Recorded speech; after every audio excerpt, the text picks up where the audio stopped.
Hello everyone, my name is Christian. Welcome to my hobby vlog. I'm very excited today to be doing movie 9 of the 31 Days of Japanese Cinema. And today we are talking about one of my favorite samurai films that is at least not directed by Akira Kurosawa. And this is a film from 1966 by director Kihachi Okamoto. And this is the film Sword of Doom, starring two of my favorite actors from Japan, Tatsuya Nakadai and Toshiro Mifune. Two of the biggest heavy hitters in Japanese cinema ever. And this movie is just absolutely complicated, dramatic, violent, heart ripping, heart tearing, scary, terrifying at times. It has everything. And this is a lot more rooted in nuance than I think a lot of samurai films are. Not to say that they have no nuances, but this film really takes a different approach to the genre. And what the story is that it's a the story is of a wandering samurai who exists in a maelstrom of violence. A gifted swordsman plying his craft in the turbulent final days of shogunate rule in Japan, Ryunosuke, played by Tatsuya Nakadai, kills without remorse or mercy.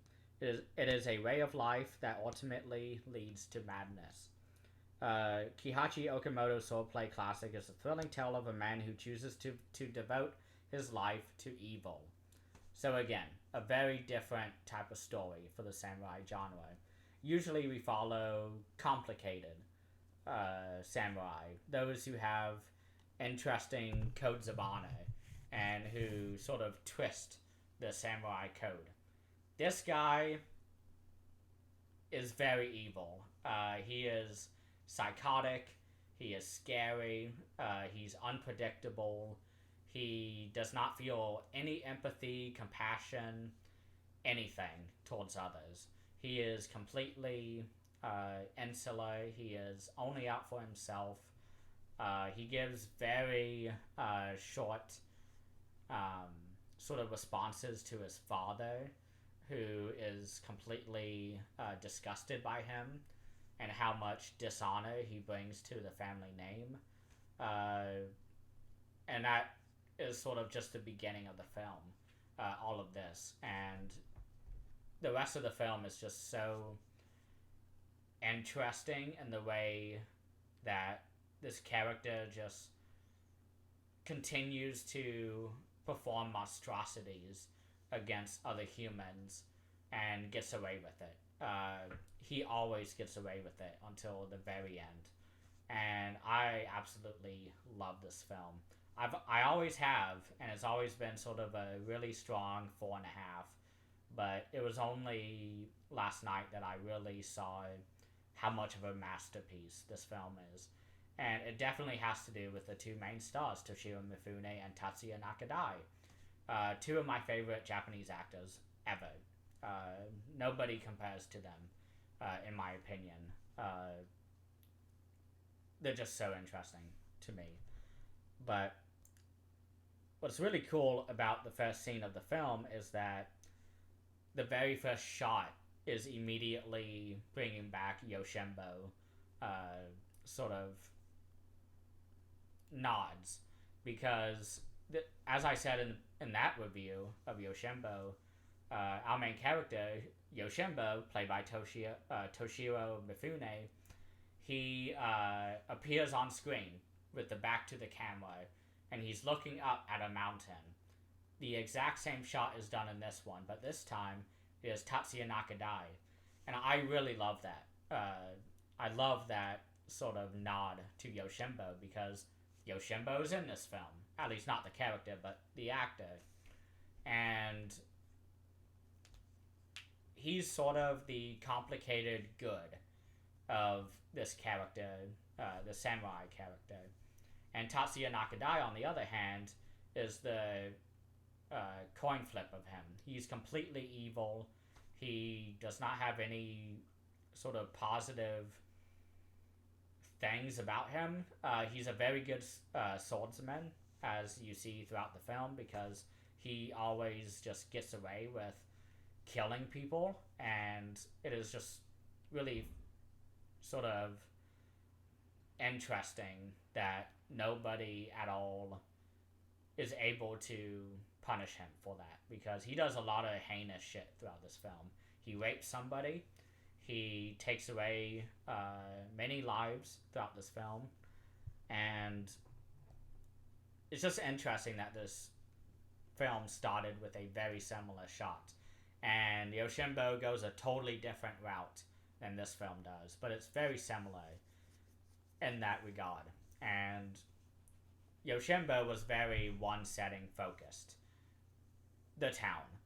And in this film is a lot more of a pathway or journey that our character is taking, going from the various mountain ranges of the different shrines where he is killing people, down to his family's house, to where his dad is bedridden because he's sick and or ill, and he kind of just wanders the earth, surviving but doing terrible things to people. And it's just really interesting to me. I really love sort of the connection to Yoshinbo that this film has. And what's interesting is that this is directed by Kihachi Okamoto. I don't know really anything about him. I meant to look up his films before doing this review, but I did not. I forgot. I apologize. But, oh my gosh. The audio commentary recorder, Stephen Prince, he is one of the main academics or scholars in Japanese cinema. And he was talking about how this director was mainly a comedy director before making this film, which is really surprising to me because this movie is very dark. There is next to no comedic moments in this film. So to find out that the director had a comedic background was interesting. Quite surprising to me. And the director decided that he really wanted to portray a main character for once. Somebody who was just downright evil. And boy, did he do that. This character is so evil and so well played. I will get into that later. The movie is also based on another story.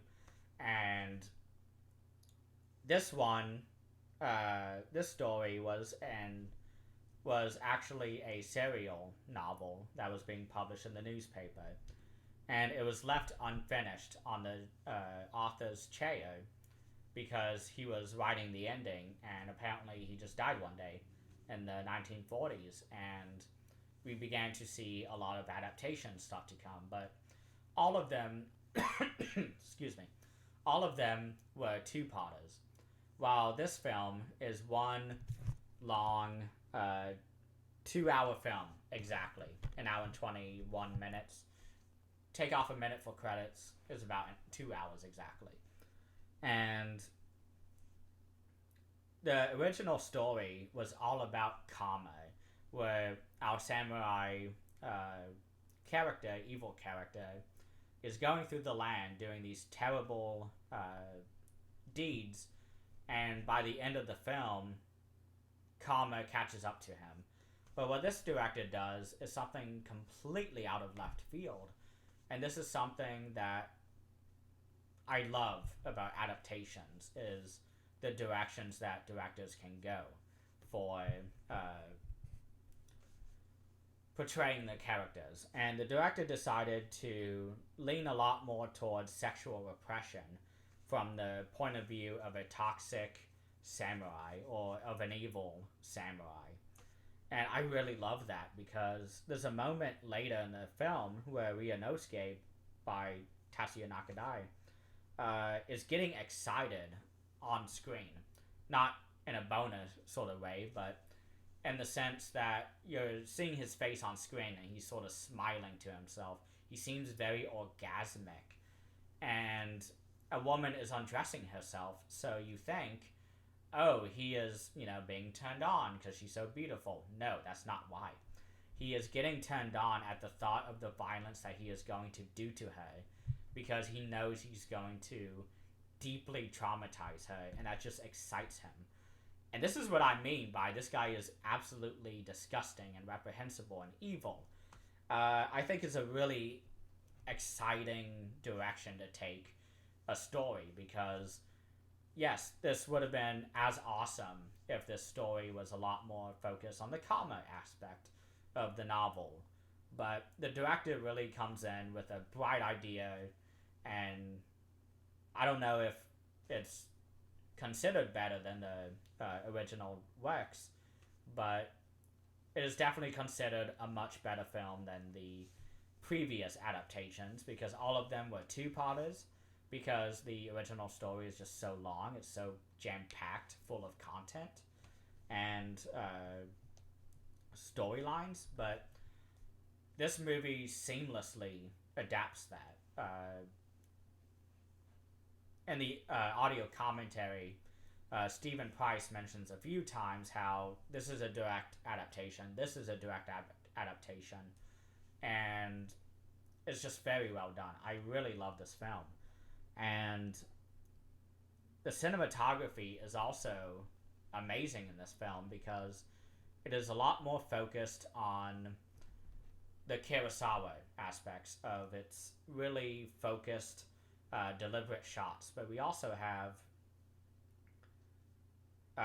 sort of this sweeping cinematography, especially in the beginning, where we have this young woman with a father who is taking a break on the top of a mountain, and she offers to go fetch him a bucket of water so they can refresh themselves after this arduous hike.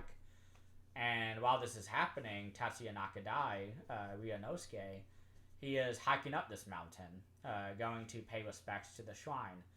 And the daughter passes by him on her way to the river to get water. And the father is staying up on top of the mountain. He comes in and kills him, and then leaves the body, and is going back down the mountain and runs into the daughter, and they're talking to each other.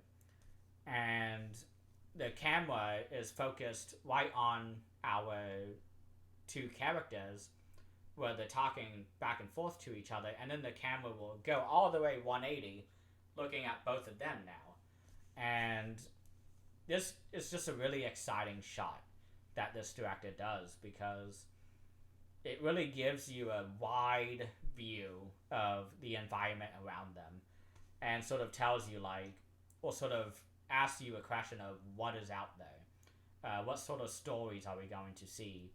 And what sort of events are we going to see from Ryunosuke? Because he just killed a man, an innocent man, without any hesitation, and then leaves the body in front of a religious shrine. And it's just really fucked up that he did this. And then to run into his daughter, who has no idea that her father is dead, who she is carrying this water for. And they're talking to each other, and he's like, oh, like, that old man was so nice, and this, that, and the other. And it's just really a powerful scene. But I really love the cinematography in the scene.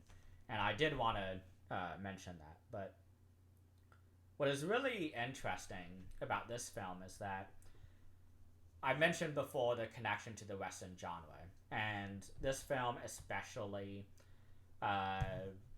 is a happy accident of the influence between Western films and Japanese films, and sort of the pathways that both of those genres went down. Because this director, I apologize, Kihachi Okamoto, he had never seen a Sergio Leone film before making this film. And this,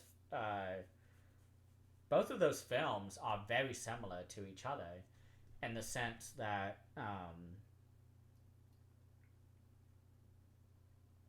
the main character is just a lot more nuanced and is a lot less heroic than usual in the genre, because in the 30s all the way to the 50s, in the Western genre at least, we have very chipper, happy main characters who are saving the day. He rides into town, beats the bandits, drives them out, and gets the woman at the end.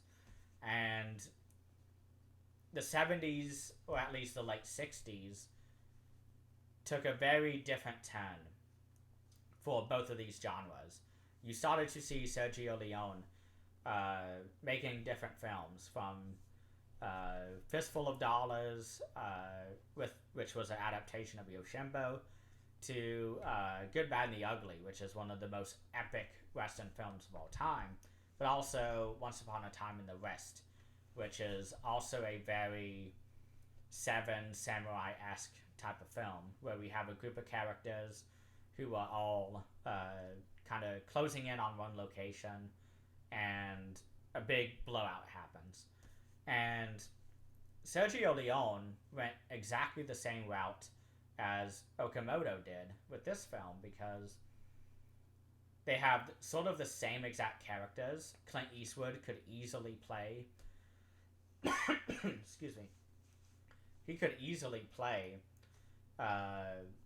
Ryunosuke easily. And on top of that,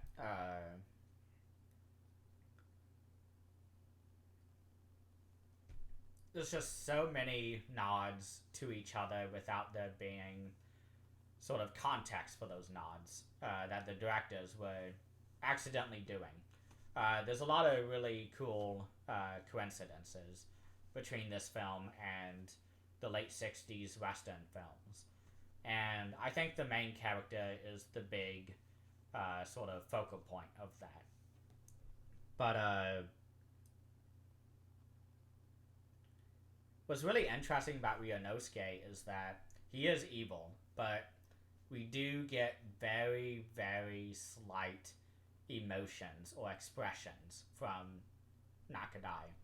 And this is especially done, or very well done, during the scene where he is talking with his father. And he's talking about how, or his father is telling his son how ashamed he is of him because of all these rumors that he's hearing about him, and tells him, hey, you need to go fight a duel and either recover my honor or die, in which my honor will be restored anyways. So the father has basically disowned Ryunosuke at this point. And there are times during the scene that Ryunosuke is being told, like, oh, you're a monster, you're terrible, I've been hearing so much heinous shit. And Ryunosuke just gives the slightest mouth twitch. Or sometimes he'll just straight up twitch. And it's really interesting. I really love that, because Tatsuya Nakadai is one of the best actors of all time, as I've said many times, but this movie really showcases that. If you're not willing to watch a 9.5-hour film called The Human Condition by Masaki Kobayashi. That film's amazing. And this film, he plays just the role so subtly. And there's only a few expressions through the film. Now, I've never noticed, because my eyes are always going all over the screen, because I'm just restless when I'm watching a movie. And it was only because of the audio commentary where he said, hey, look at Tatsuya Nakadai's eyes in the scene, and you will see him emoting. Oh, look at the corner of his mouth in this scene. And this is why I love commentary tracks, because they really provide a whole lot of rewatchability to films, because you can watch the film hundreds of times on your own, and you may notice a lot of the things that the commentary discusses, but the commentary just really contextualizes everything in films, or at least it's supposed to. At least in Stephen Price's case, where he does do that for commentaries. But it is so awesome that Tatsuya Nakadai played this character that way, because this character cannot be expressive or emotional. He has to be very subdued, quiet, and sort of like a tiger, I guess, to sort of bring back the Seven Samurai parallel or metaphor that I had discussed, where Kurosawa told Toshiro Mifune to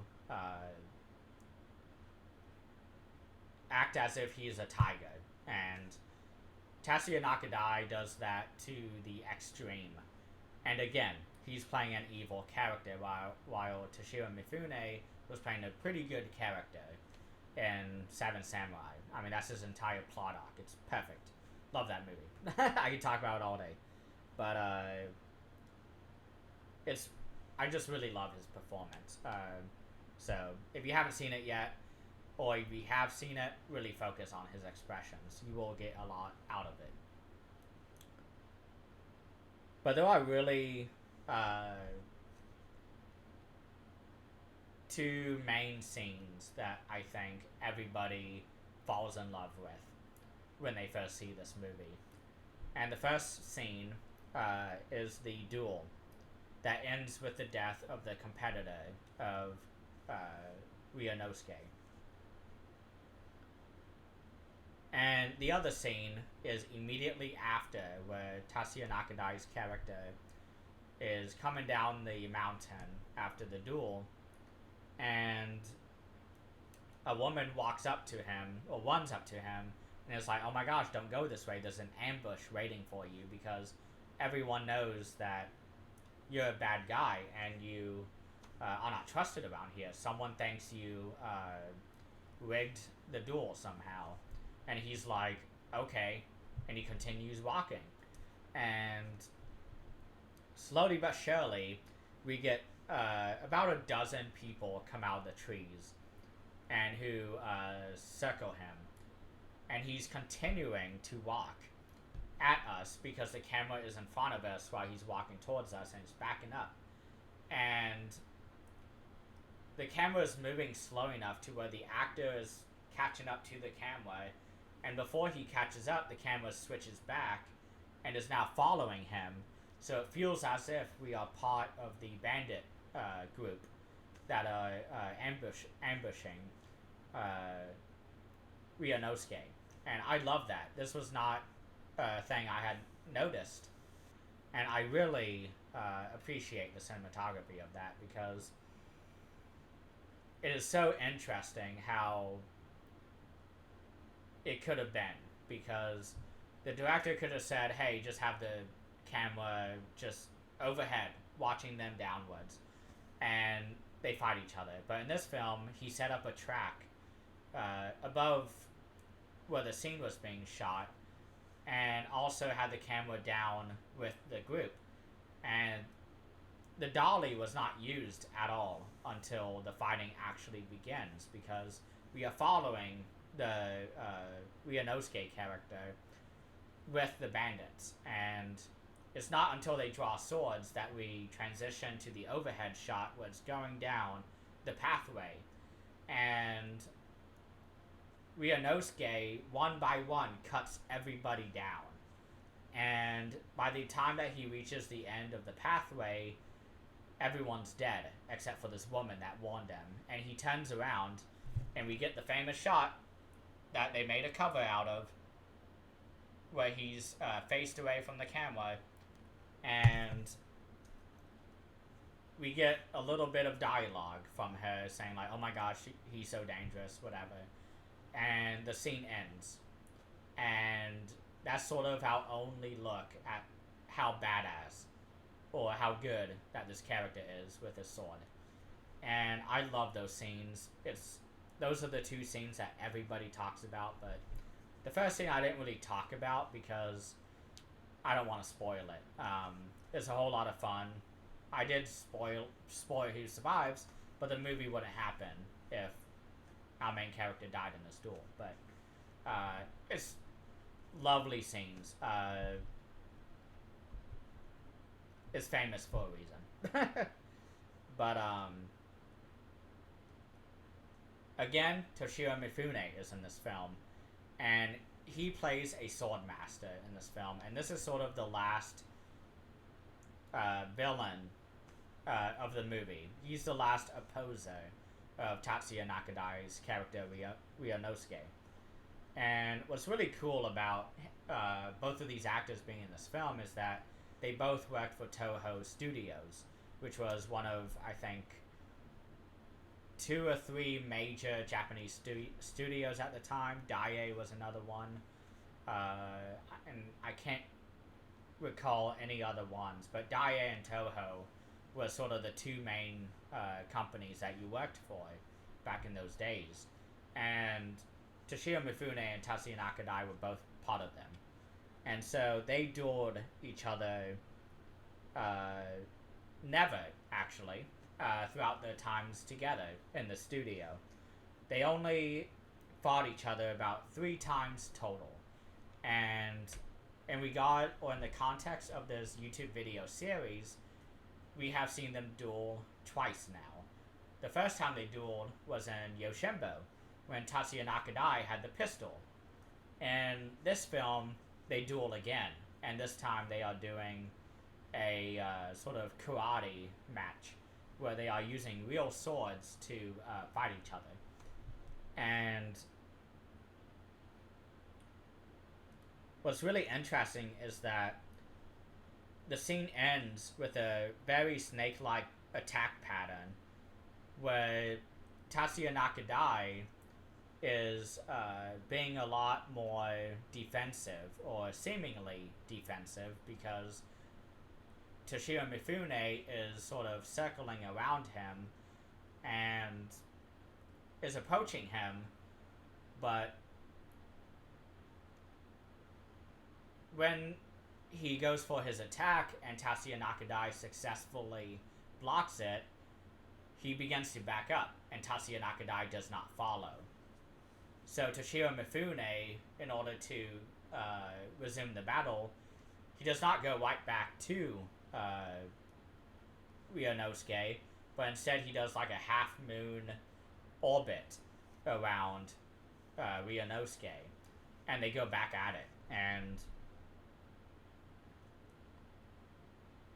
what's really interesting is that a duel happens. They both are not deemed the winners.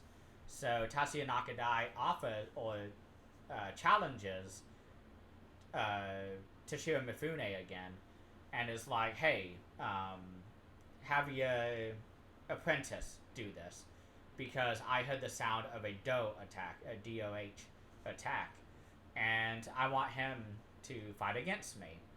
And eventually they do, but Toshio Mifune rejects him originally, and we get a really rictus type of smile from Tatsuya Nakadai, where it's just really evil looking.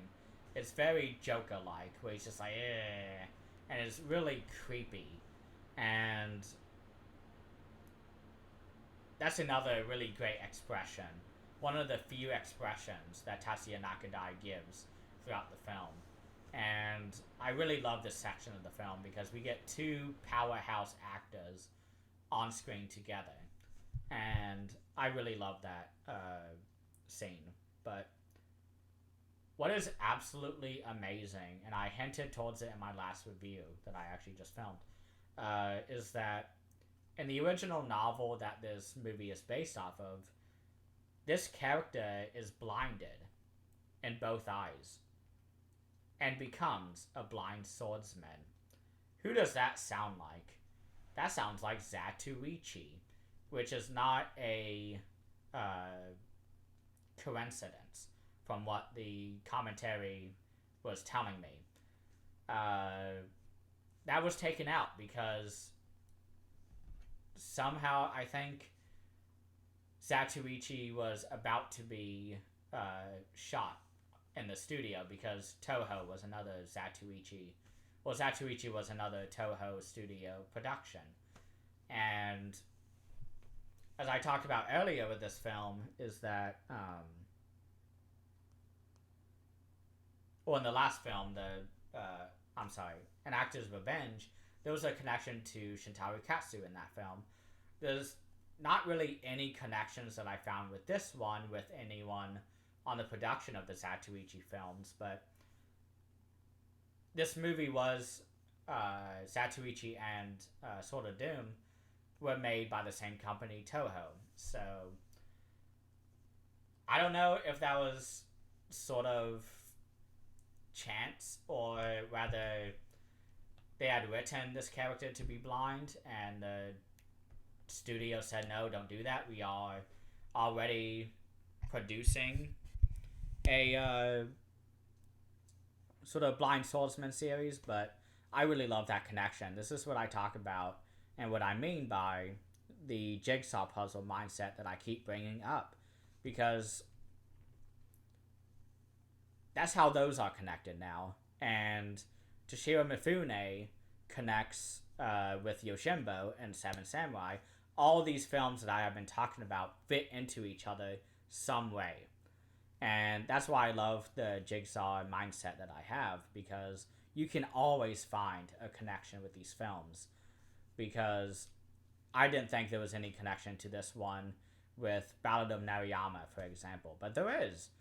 And this one has a connection to Seven Samurai and everything else that Tatsuya Nakadai does. This is how everything sort of clicks together for me in my mind with how they are connected and how I am able to track back all the information that I learned about film. And sure, I do forget some stuff, but for the most part, as I make these connections, the world just becomes a lot more clearer to me, at least on the film side. And I love that. This is what makes film rewarding to me, is that connection. So, that. If you've been looking for a concrete example of that, this is a really great example. And the final note that I want to talk about is the final fight in this film, which is fucking spooky as hell. Ghosts are involved. It is very psychological. The sound design in this scene is insane. It is very spooky. We have screaming, crying. We have the tinkling of bells, which was a callback to a past character we had seen in the movie. And all of these sounds came from all the different kills that Tatsuya Nakadai does throughout this film. And overall, it's just a nightmarish sequence. And it ends the film out. And I will not say what the final fate is of our character, but it's amazing. I love the ending to this film. It just culminates so well and brings everything to a really satisfying end, in my opinion. But my goodness, Sword of Doom, you need to watch it if you haven't already. This is a really lovely, just masterful film. Although I will say the special features are a little lacking. You can see it here in this section. You have a new restoration, or digital restoration, a new audio commentary, and a trailer. And that's it. With some essays, but essays are not long. So I think that's it for tonight. I'm very happy that I have now caught up, because I did record last night for the last review I did. It crashed, corrupted the file, and I've been doing catch up today. So thank you all so much for watching, and please have a great rest of the evening.